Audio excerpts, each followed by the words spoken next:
On the 1-hour time frame, this market was already weak because structure had broken earlier.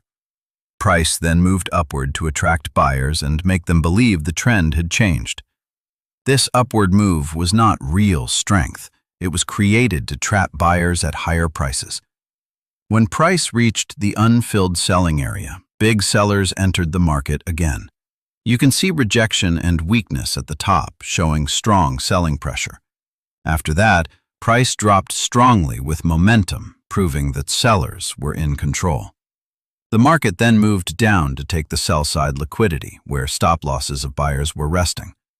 This move shows how the market first traps traders and then delivers the real direction. The market was moving in an upward structure before the break happened. Earlier, price was respecting higher highs and higher lows, which shows buyers were in control. Suddenly, price failed to hold the previous support level and closed strongly below it. This strong move downward shows that sellers entered the market with power. Before the break of structure, buyers were confident and expecting price to continue higher. After the break of structure, that confidence was destroyed and buyers were trapped. When the previous low was broken, the market clearly showed that the trend had changed. This change tells us that the control shifted from buyers to sellers. Because structure was broken on the 1-hour time frame, the direction of the market became bearish. This is why, after the break of structure, we stop looking for buy trades and only focus on sell trades. The market was moving upward for a short time, showing small higher highs and higher lows. Buyers looked confident as every pullback was getting bought. Suddenly, price failed to create a new high and started to show weakness. Sellers then pushed the market below the recent support level. This breakdown of the recent higher low showed that buyers were losing control. The first strong bearish candle gave an early signal that selling pressure had entered the market. Before this moment, price respected bullish structure and moved higher smoothly. After this moment, price struggled to move up and started to fall with momentum. This change tells us that control shifted from buyers to sellers. This early shift helped traders prepare for sell trades before the strong drop started. This area is called an unmitigated point of interest because price left this zone with strong selling power. Earlier, the market dropped quickly from this level without coming back to fill the orders. Big players placed sell orders here, and those orders were not fully used at that time.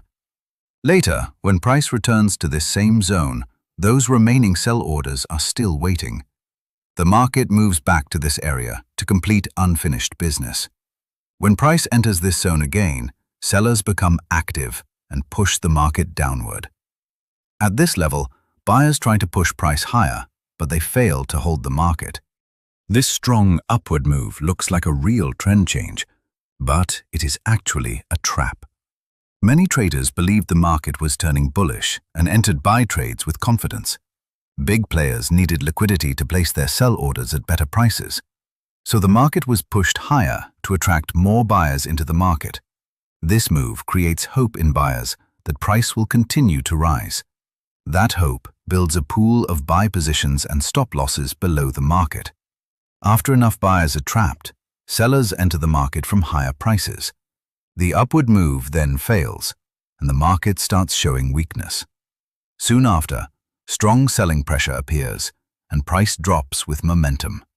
This shows that the upward move was only created to trap traders before the real fall. This area below the recent lows holds the stop losses of buyers. Many traders place their protective stops under these visible support levels. The market is naturally drawn toward these stop loss zones because they contain liquidity. Big players use this liquidity to close their sell positions and take profits.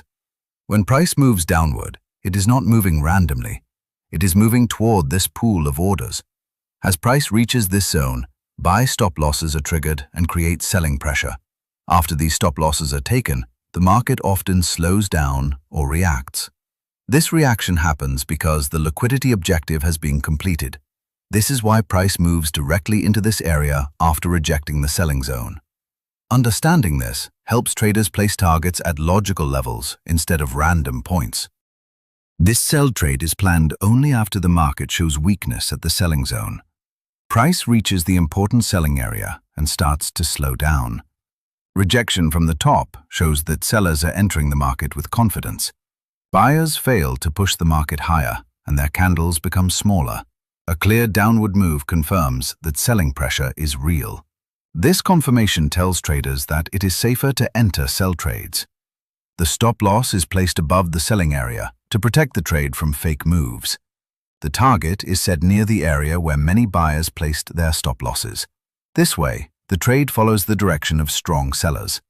This method avoids emotional entries and follows the logic of how the market moves.